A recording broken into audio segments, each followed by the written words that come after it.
இப்போ நம்ம செய்ய போகிறது பொரி உருண்டை. அதுக்கு மெயின் வெல்லமும் பொரியும் மட்டும்தான், கொஞ்சோண்டு தண்ணி.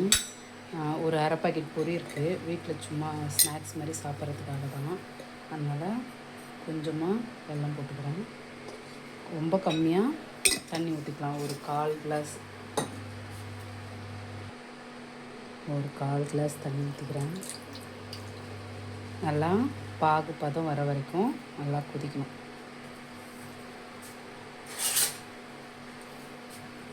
தண்ணியில் படப்பட அப்படியே கரைஞ்சிரும். கரையட்டும், கரைச்சிட்டு வரேன். சேனலை லைக் பண்ணுங்கள், சப்ஸ்கிரைப் பண்ணுங்கள். பாகு நல்லா கரைஞ்சிடுச்சு. கொஞ்சம் நல்லா திக்காகணும். திக்கானதுக்கப்புறம் போட்டால் தான்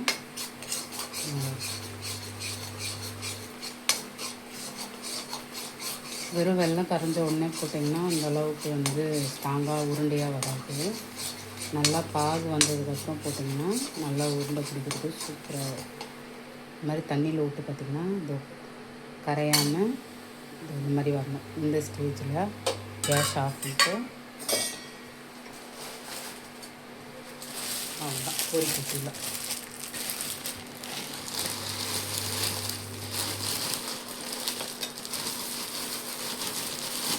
உங்களுக்கு எவ்வளோ பாகு இருக்கோ, எவ்வளோ வேணுமோ அதுக்கேற்ற மாதிரி உருண்டை பிடிக்கிறதுக்கு எல்லாத்துலேயும் நல்லா கலந்து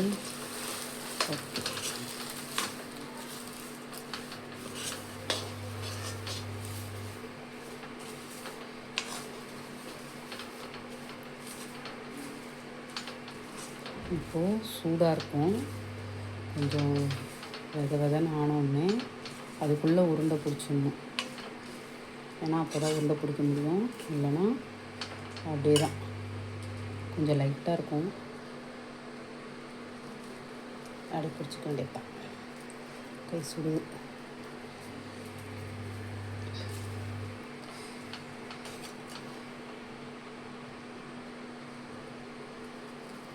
அப்படியே கெட்டிமாக பிடிக்க வேண்டியது தான் உருண்டை.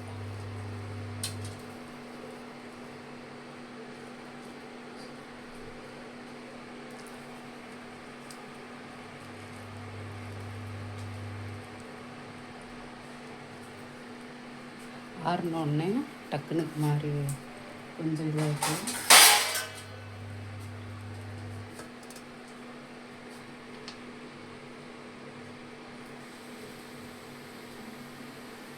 லைட்டாக அப்படியே டைட்டாக பிடிக்க வேண்டியது தான். இதை உருட்டுறது எதுவுமே இருக்க வேண்டியதில்லை. அப்படியே பூ மாதிரி அவ்வளோதான், உருண்டை தயார். சுடுது.